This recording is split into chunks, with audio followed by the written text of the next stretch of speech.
At Zwimba Tribal Trust Land, 800 people came to meet the commissioners for North Mashonaland.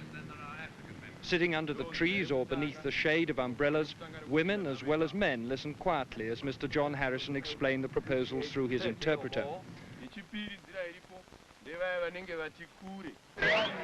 What looked like sudden violence turned out to be only a snake in the grass.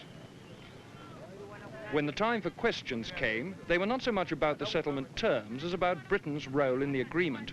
Was it not Britain that had called Mr. Smith a rebel? How then was it possible to negotiate with him? Could Africans any longer look on Britain as their mother? Once independence had been granted, wouldn't Britain then be powerless to intervene if Mr. Smith decided to alter the constitution yet again? While Mr. Harrison tried to answer the questions as best he might and reminded his audience that it was they who had to make up their own minds, the chiefs and councillors from the area were meeting separately with another commissioner.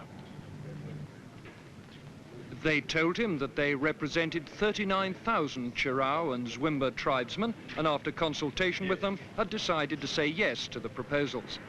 I asked one of the elected councillors, Stephen Chirenda, what had persuaded them. Our answer to be yes is on condition that sanctions have affected the African here and brought them down into a very desperate position.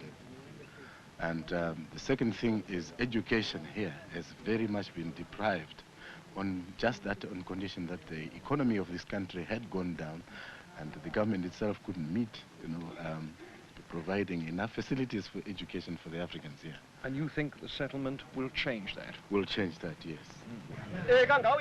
Clearly the crowd outside did not agree with the yes given by the chiefs.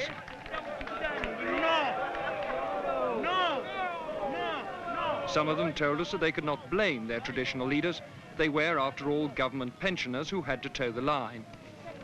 It was hard to believe that so many people had been intimidated into coming to the meeting. On the contrary, those who spoke seemed to do so freely, without fear or inhibition. When at last Mr. Harrison brought the meeting to a close, the chorus of no's seemed at least as genuine as the yes given by the chiefs. How do the commissioners decide which answer truly represents the real opinion?